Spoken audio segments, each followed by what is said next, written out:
Thank you for standing by. My name is Benjamin, and I'll be your conference operator today.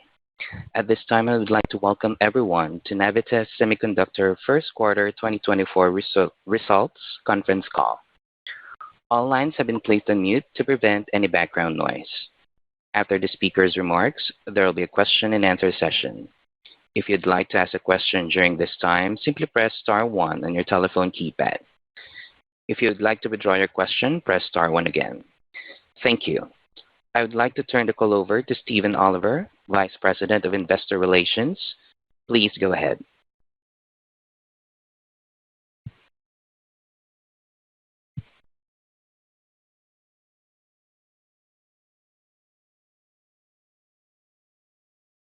Good afternoon, everyone. I'm Stephen Oliver, Vice President of Investor Relations. Thank you for joining Navitas Semiconductor's First Quarter 2024 Results Conference Call. I'm joined today by Gene Sheridan, our Chairman, President, CEO, and Co-founder, and Janet Cho, EVP, CFO, and Treasurer. A replay of this webcast will be available on our website approximately 1 hour following this conference call, and the recorded webcast will be available for approximately 30 days following the call. Additional information related to our business is also posted on the Investor Relations section of our website. Our earnings release includes non-GAAP financial measures. Reconciliations of these non-GAAP financial measures with the most directly comparable GAAP measures are included in our first quarter earnings release and also posted on our website in the Investor Relations section. In this conference call, we will make forward-looking statements about future events or about the future financial performance of Navitas, including acquisitions. You can identify these statements by words like we expect or we believe or similar terms. We wish to caution you that such forward-looking statements are subject to risks and uncertainties that could cause actual events or results to differ materially from expectations expressed in our forward-looking statements. Important factors that can affect Navitas' business, including factors that could cause actual results to differ from our forward-looking statements, are described in our earnings release. Please also refer to the risk factors sections in our most recent 10-K and 10-Qs. Our estimates or other forward-looking statements may change, and Navitas assumes no obligation to update forward-looking statements to reflect actual results, changed assumptions, or other events that may occur except as required by law. And now, over to Gene Sheridan, CEO. Thanks, Steve, and thanks to all of you for joining us today. I'm pleased to announce Q1 revenue of $23.2 million, which reflects 73% year-on-year growth. These results reflect continued market leadership with our GaN technology displacing silicon in our beachhead mobile charger market, but also expansion into home appliance and AI-based data centers, with continuing shipments of our leading-edge GeneSiC technology into the industrial, EV, solar, and energy storage segments. Let me give further specifics in each of our target markets. In data centers, AI is driving an unprecedented and accelerated increase in power requirements. Traditional data center processors required only 300 to 400 watts each last year, while NVIDIA's latest generation demanded 700 watts. And now the recently announced Blackwell chipset requires well over 1,000 watts. This 300% increase in power in just 18 months, in combination with the EU-driven titanium standard that requires a 96% minimum energy efficiency, creates a very big challenge for our power supply customers and a very big opportunity for Navitas. In the last 6 months, we have stepped up to that challenge, enabling server power supplies to increase from 3.2 kilowatts at 96% efficiency to 4.5 kilowatts at 97% efficiency, and now we are well on our way to 8 to 10 kilowatts at 97% to be delivered to our customers later this year. These advances are attributable to our leading-edge GaN-safe technology, combined with our industry-leading Gen 3 fast silicon carbide, and our unique data center system design capability. We are pleased to announce 3 major design wins at some of the world's largest power supply companies. Taken in combination with over 30 customer projects now in development, in the coming quarters, we expect to enable GaN-based data centers with AWS, Azure, Google, Supermicro, Inspur, and Baidu. In total, we anticipate multiple millions in revenue this year and $10 to $20 million in 2025, all being accelerated by these recent AI developments, which we expect to continue for years, if not decades to come. In EV, we are seeing a significant expansion in our customer pipeline, given strong penetration into mainstream passenger battery EVs and also plug-in hybrids, commercial EVs, and even fuel cell hydrogen clean energy cars. Our EV system design team originally created a 6.6 kilowatt onboard charger platform, which is driving significant customer adoption. Recently, we've launched a 22 kilowatt OBC platform that enables 3x faster charging while delivering double the power density, up to 30% greater energy savings, and 40% lighter weight relative to comparable solutions on the market. These system capabilities are once again enabled by a combination of our Gen 3 fast silicon carbide and our GaN-safe industry-leading technologies. We anticipate these platforms will drive considerable new revenues with additional silicon carbide customer projects ramping in the first half of 2025 and GaN EV adoption on track to ramp in the second half of 2025. In total, we are now engaged with over 160 EV-related customer projects across all major regions, which are expected to drive tens of millions of sales in 2025, and these projects have already increased our total EV pipeline by over 50% since we reported our $400 million pipeline in December. In the appliance and industrial segments, we are also making excellent progress. Our latest motor-optimized GaNSense half-bridge now has over 15 customer projects in development, with major wins at a European leader in hair care that will launch at the end of this year, a Tier 1 U.S.-based dishwasher supplier, and two of the top European leaders in pumps and motors, which will all launch in 2025. All told, GaNSense half-bridge total pipeline is now over $100 million in home appliance. In more industrial applications, our latest Gen 3 fast silicon carbide and GaN-safe technology are achieving rapid adoption in over 25 customer developments with over $150 million pipeline potential.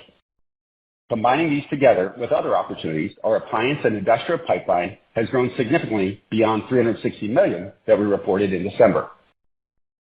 In solar and energy storage, we are seeing signs of recovery with 6 new wins across U.S., Europe, and Asia for solar optimizers, microinverters, string inverters, and energy storage applications, all expected to start ramping in 2025. In particular, a major microinverter leader has publicly committed to a major transition to GaN that will ramp in the first half of 2025, which we expect represents tens of millions in annual revenue potential. In total, our solar and energy storage pipeline has also increased significantly beyond the $250 million we reported in December. In the mobile and consumer markets, we continue to see strength as all major mobile OEMs across smartphone, tablet, and notebooks continue to adopt GaN to replace silicon in a growing percentage of their chargers, especially those at 65 watts and above, a sweet spot for our GaN ICs. In Q1, we added over 20 new fast chargers into production, taking the total released customer products to over 450. This includes 10 of the top 10 mobile OEMs across smartphone and notebooks. Notably, Xiaomi launched another 2 smartphone models, the Mi 14 Ultra and the CB 4 Pro, using our Gen 4 GaNSense ICs to support ultra-fast charging. And Lenovo launched the ThinkBook 170-watt desktop 5-port charger and docking station with Gen 4 GaNSense. Finally, I'm excited to announce an all-new GaN IC family we call GaN Slim. GaN Slim offers all the impressive features of our existing GaNSense technology, such as integrated drive and lossless current sensing, but also slims down the solution by integrating additional external components, further simplifying the system design and reducing customer manufacturing costs. GaN Slim is a major step forward that could increase our GaN TAM by enabling lower system costs compared to silicon designs for many applications. GaN Slim targets applications under 500 watts across mobile, consumer, and home appliance. While the formal product launch will not occur until June, we started sampling just 2 months ago and already have over 20 customer projects in development and added over $20 million to our pipeline. We anticipate over $10 million in new revenue for 2025 from our GaN Slim product line. Overall, we have not yet observed any signs of a broader market recovery in the second half of the year, and this may translate to a more moderated growth in 2024.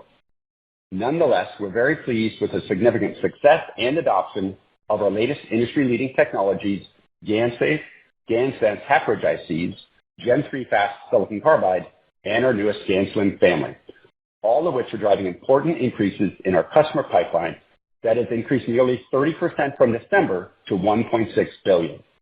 Much of that existing opportunity and pipeline growth is coming from new 2025 production programs across all major regions and markets, which is increasing our confidence for strong, diverse growth for 2025 and beyond. With that, let me turn it over to our CFO, Janet Cho, to discuss the financials.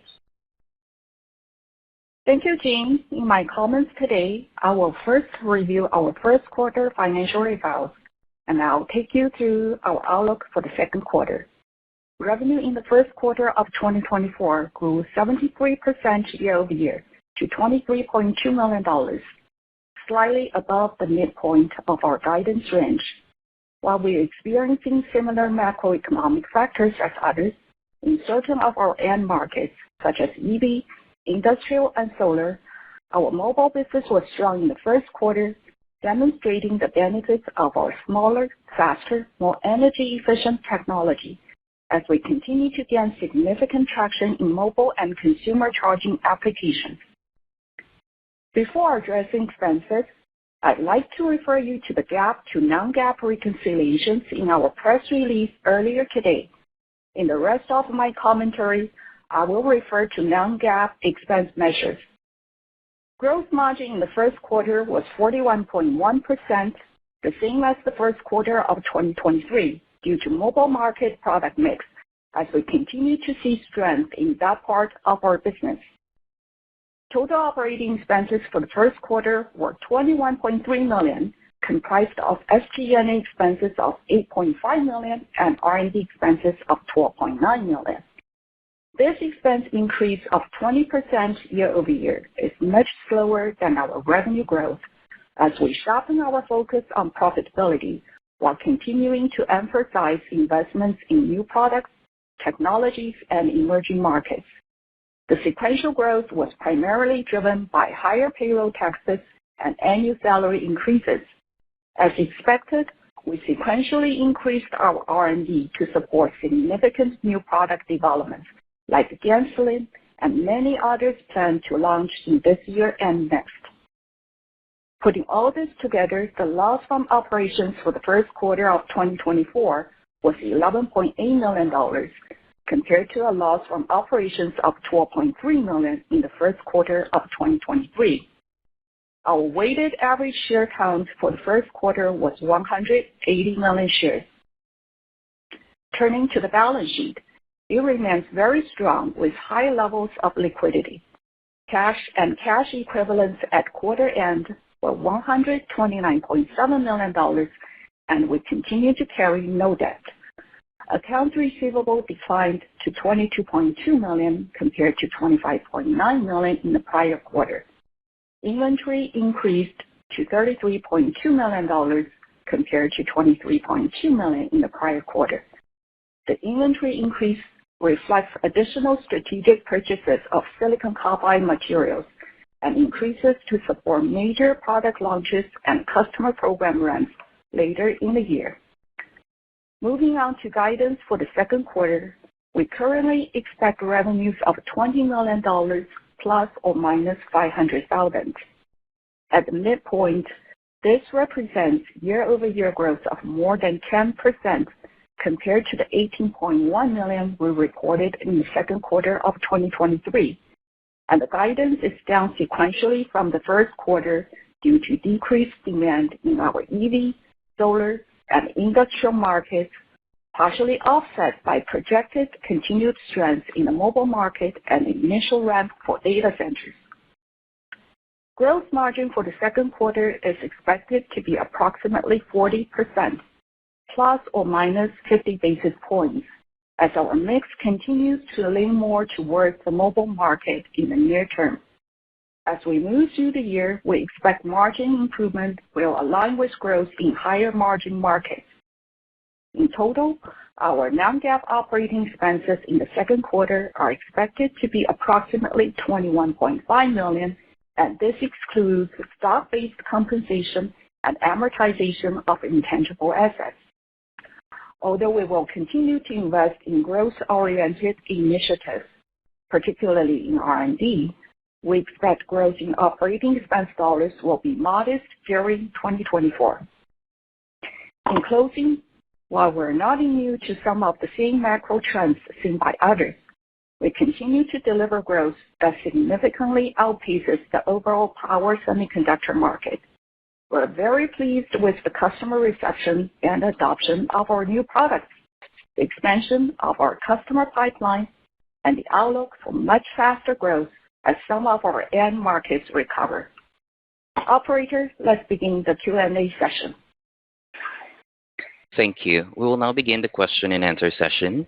If you have dialed in and would like to ask a question, please press star 1 on your telephone keypad to raise your hand and join the queue. If you would like to withdraw your question, simply press star 1 again.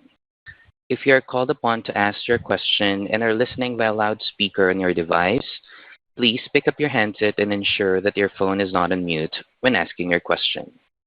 Again, press star 1 to join the queue. And your first question comes from the line of Kevin Cassidy with Rosenblatt Securities. Please go ahead. Yes, thank you for taking my question. Congratulations on the great results. And also, congratulations, Gene, for a well-deserved nomination as a finalist for Entrepreneur of the Year in LA. Congratulations. Thank you, Kevin. It's exciting news what you're showing about data center. And yeah, we hosted a tour of a CoreSite data center, and the clear message from the management team was they need more power. And yeah, it looks like there's a definite demand from data centers, and pretty exciting that you're winning the designs now, and you're going to start seeing revenue. Is this revenue going to be accretive to gross margin right away, or does it take a while to get the volumes up to get to gross margins that would be above corporate average? Yeah, no, good question, Kevin. And it's accretive straight away, running above the average. I think typical of any of the industrial markets, especially with the new products like GaNSafe and Generation 3 Fast silicon carbide. We expect them to be accretive on gross margin straight away. And as I mentioned in my remarks, a few $1 million ramping, already started this first half, but ramping more significantly in the second half, and $10 to $20 million anticipated at this point for next year. Okay, great. And can you give us a ballpark for the dollar content? Like if there's a dollar content per watt or per kilowatt for Navitas? Yeah, it's going to depend a lot per power, as you said, but depending upon power level, you could probably assume $15 to $50. It's in that kind of range, and it's going up as the power level goes up. Our design center delivered a 3.2 kilowatt last year, more recently 4.5 kilowatt, and we're trying to push that to 5.5 kilowatt with customers, and now we're working on an 8 to 10 kilowatt. With each of those, that content going up and up. On the 8 to 10, it's probably in that $50 range, $40 range. Okay, great. Thanks for those details. You bet. I'll get back in the queue. Thank you. Okay. Your next question comes from the line of John Tanwanteng, CJS Securities. Please go ahead. Hi, yes, it's actually Charlie Strauzer for John. Just a couple of questions for you. When do you expect to see a normalization in demand? And is 40 to 50% revenue growth still possible this year? Yeah, we're seeing obviously continued softness in Q2. There's a good chance Q2 is a bottom. It's a little early to call as we don't have perfect visibility on Q3. But I think the general consensus in the industry from our peers, who are seeing a lot more dramatic degradation, I'd say, in revenue than we are in the first half, is that by summer it should turn. So we're looking forward to those signs to confirm growth. But right now, as we said in our remarks, we would be a little bit more moderate in our growth expectations compared to the 40 to 50% we indicated last quarter. Great. Thank you. And just one more question for me. Have pipeline opportunities identified in December converted to designs yet, or orders at the expected rate? Yeah, it varies by market. Of course, mobile and consumer tends to be shorter term, and you can see those adoption rates happen faster. For some of the other markets, they're still developing. Data center ramping later this year. I did mention a large percentage of the $1.6 billion that we've added to it since 1.25 and was already there are concentrated in 25 programs, which is why we're so bullish across each of the markets in the conversion rate and indicated tens of millions of new revenue in most of the key markets that we targeted. Thank you. Your next question comes from the line of Jack Egan with Charter Equity Research. Please go ahead. Hey, guys. Thanks for taking the question. So you mentioned that some automotive weakness might be contributing to some slower near-term growth, but I thought automotive was more kind of on the long-term spectrum and that it wouldn't really kick in for a while. So is that more reflective of actual, fewer shipments near term, or is it more just customers kind of slowing their, development process? Yeah, no, great question, Jack. And it's definitely, today we're only shipping silicon carbide into EV, so we have ongoing production there.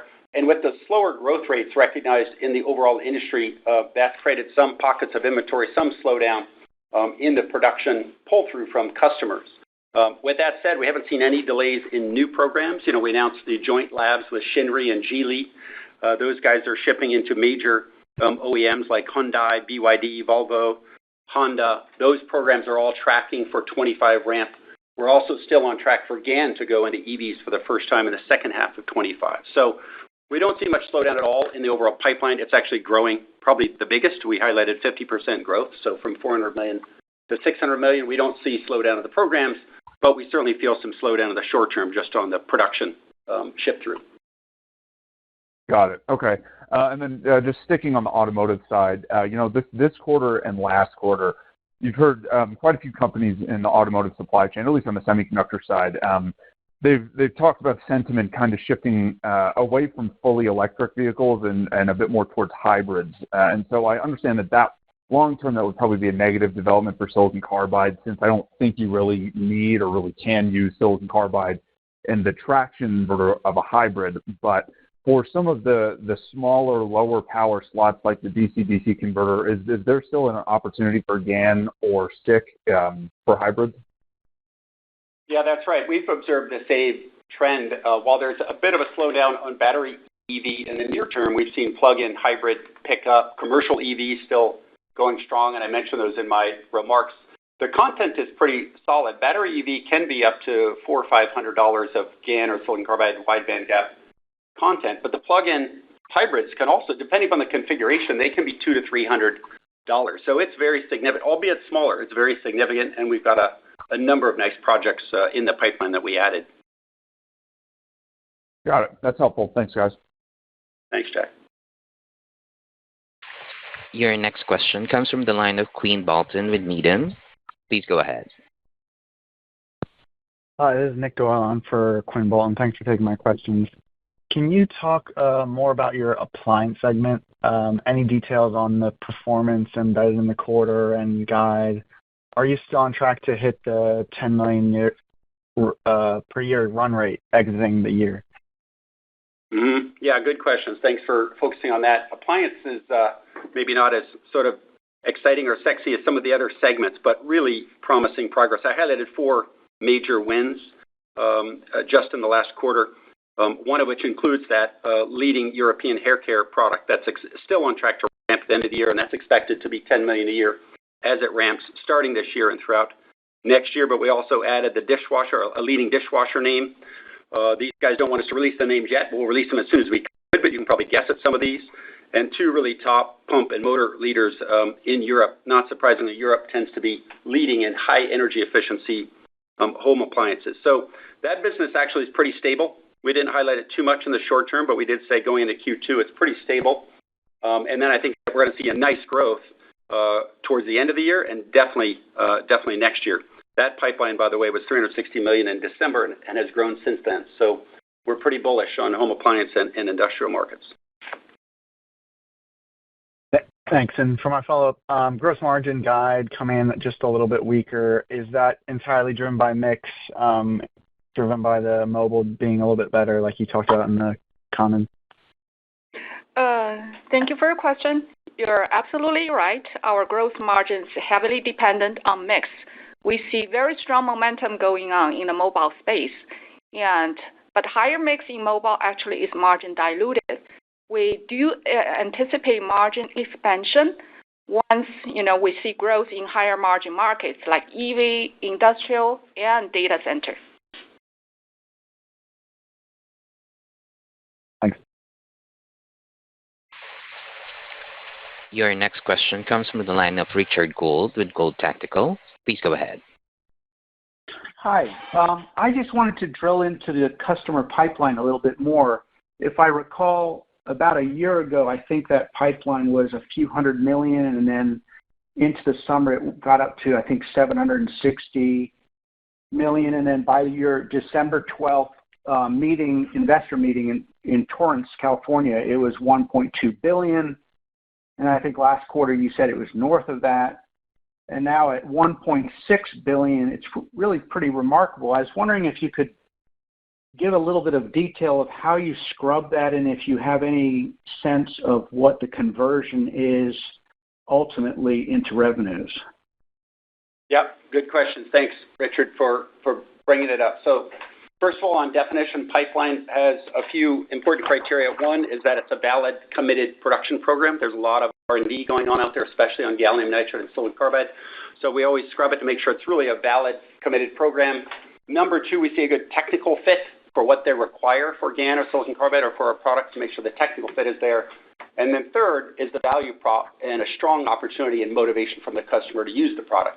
It's not confirmed design wins. It's not a contract, but we consider those to be qualified opportunities. And we track unqualified ones, but we don't report them in the $1.6 billion. They have to meet that. And then within that $1.6 billion of qualified opportunities, we're tracking them by stage as they go through evaluation, system design, design validation, pre-production, and then into production.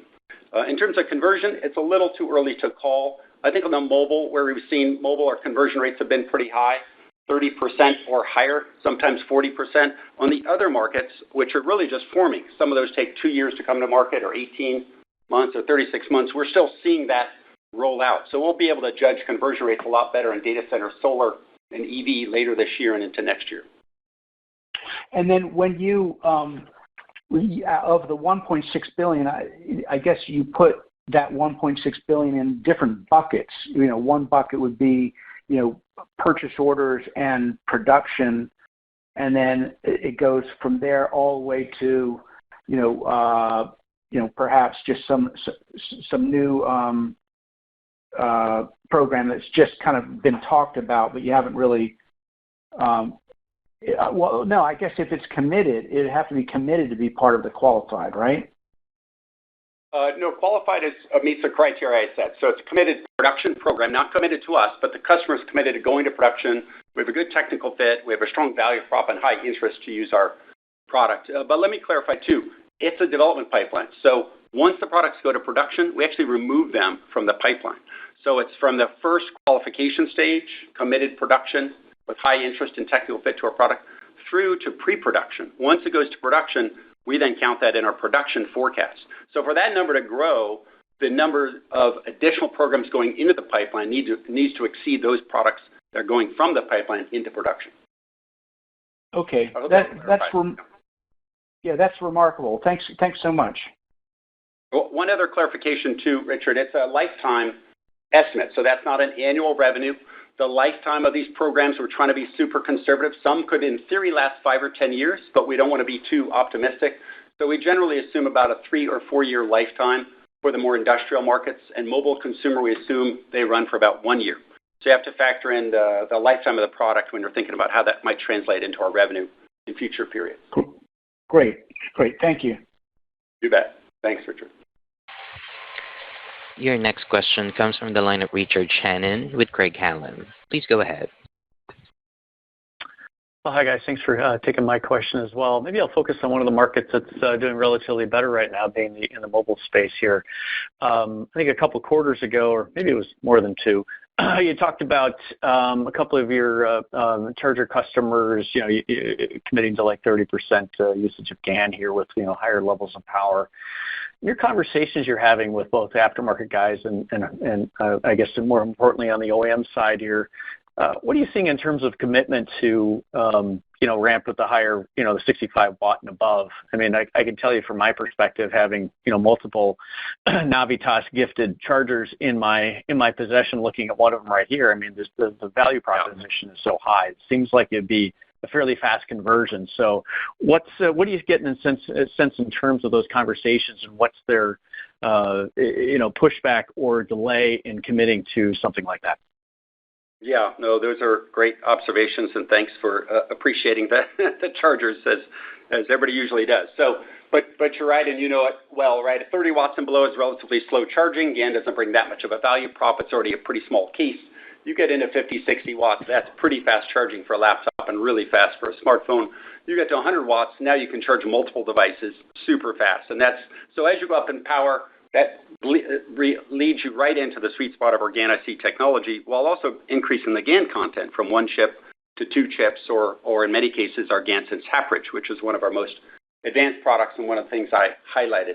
So we continue to see the trend to faster and faster charging. I think it's an obvious and compelling thing. Consumers don't change overnight. But Xiaomi and Oppo are great examples. The Chinese tend to be early adopters and have been the most aggressive. Most of those products I mentioned about the Mi 14 Ultra, the CV4 Pro, these are all 100 watt and up, really powerful products, super fast charging. We're seeing those same trends out of the other mobile leaders in the different regions, albeit at a bit slower pace. But I think what you're seeing from China is what you're going to see from the others. A lot of it actually comes down to battery technology. The battery technology needs to safely accept in your phone 30 watts or 65 watts or 100 watts. So it's not as simple as just switching from a 30-watt charger to a 100-watt. You do need to advance that battery technology. The Chinese and others are certainly proving that you can safely accept 100 watts or more, and that's 0 to 100% charge in under 15 minutes. So they're setting the example. I think it's just a matter of time. You'll see that same trend, and we're already seeing it with Samsung is now up to 45 watts in their fast charger, for example, using our GaN technology. So those trends are solid, and they're coming, and that's going to lead them right into our GaN IC strength. Okay, I guess I didn't realize about the batteries, so thanks for that detail, Gene. My second question is just kind of the general competitive dynamics in both your material systems here. We've seen some more suppliers getting into the GaN space and increasing capacity, looking to be more aggressive. And then in the silicon carbide space, we've obviously seen a slowdown here. And so I guess I want to get any sense of any changing competitive dynamics, pricing, et cetera, that you've seen here in the last 6 months in either of those materials. Yeah, as much as if you take GaN, as much as there are various startups that pop up, I have to admit it doesn't feel like it's changed too much. It's primarily Navitas. We see Infineon and Infineon GaN systems. We see Power Integrations. We see InnoScience on the low end, and it trails off pretty quickly from there. So we haven't seen any change to ASP degradation or anything sort of unusual there. So surprisingly, not much of a change in the competitive landscape. Silicon carbide, you still have the big players, of course, the IDMs, as you might call them. We're a small single-digit market share player with a lot of upside. Just 1 or 2% market share gains for us can really matter. Last year, things were really tight, so there's almost no ASP degradation. This year, I'd say supply and demand, with the softening of demand and some increase in supply. I'd say we now have sort of normal ASP degradation. But our focus tends to not be on, obviously we're not a price leader. We're not going part to part. We're very focused on system value. In many cases, we're designing the system or co-designing the system for the customer, with the customer, especially in the data center space and the EV space. Okay, great. Thanks, Gene. Yep, thanks. Again, if you would like to ask a question, press star 1 on your telephone keypad. And your next question comes from the line of John Tanwanteng with CJS Securities. Please go ahead. Hi, just one quick follow-up. Can you provide us an update on cash burn when you think you might achieve break-even? We think we can achieve operating margin level break-even when revenue reaches $50 to $55 million. In addition to driving profitable growth as the new CFO on board, I'm sharply focused on driving working capital efficiency and improve processes and systems.